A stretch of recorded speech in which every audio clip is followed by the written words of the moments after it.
بسم اللہ الرحمن الرحیم۔ السلام علیکم ورحمۃ اللہ وبرکاتہ۔ ایک 8 سال کا بچہ مسجد کے ایک طرف کونے میں اپنی چھوٹی بہن کے ساتھ بیٹھا ہاتھ اٹھا کر اللہ پاک سے نہ جانے کیا مانگ رہا تھا۔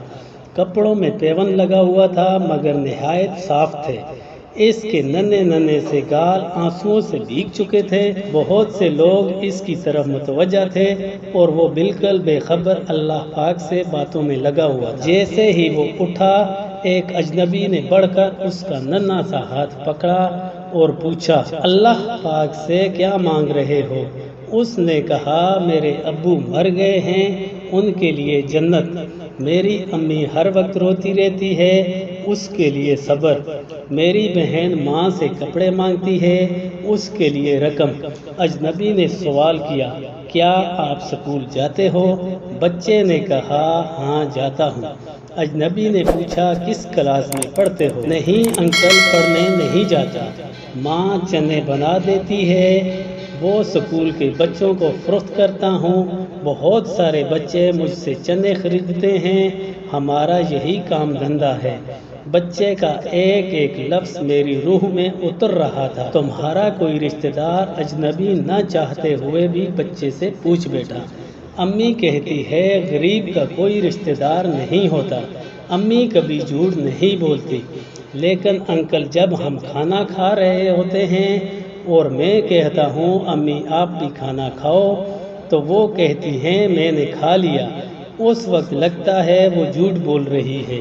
بیٹا اگر گھر کا خرچ مل جائے تو تم پڑھو گے؟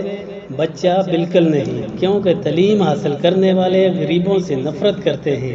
ہمیں کسی پڑھے ہوئے نے کبھی نہیں پوچھا، پاس سے گزر جاتے ہیں۔ اجنبی حیران بھی تھا اور پریشان بھی۔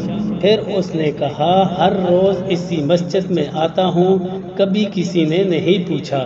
یہاں تمام آنے والے میرے والد کو جانتے تھے مگر ہمیں کوئی نہیں جانتا۔ بچہ زور زور سے رونے لگا۔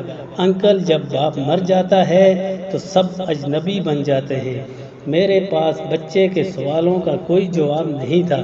ایسے کتنے معصوم ہوں گے جو حسرتوں سے زخمی ہیں۔ بس ایک کوشش کیجئے اور اپنے ارد گرد ایسے ضرورت مند یتیموں اور بے سہارا کو ڈھونڈیے اور ان کی مدد کیجئے۔ مدرسوں اور مسجدوں میں سیمنٹ یا اناج کی بوری دینے سے پہلے اپنے آس پاس کسی غریب کو دیکھ لیں، شاید اس کو آٹے کی بوری کی زیادہ ضرورت ہو۔ خود میں اور معاشرے میں تبدیلی لانے کی کوشش جاری رکھیں۔ شکریہ۔ تو دوستو ویڈیو کو لائک ضرور کریں، پھر ملتے ہیں نئی ویڈیو کے ساتھ، تب تک کے لیے اللہ حافظ۔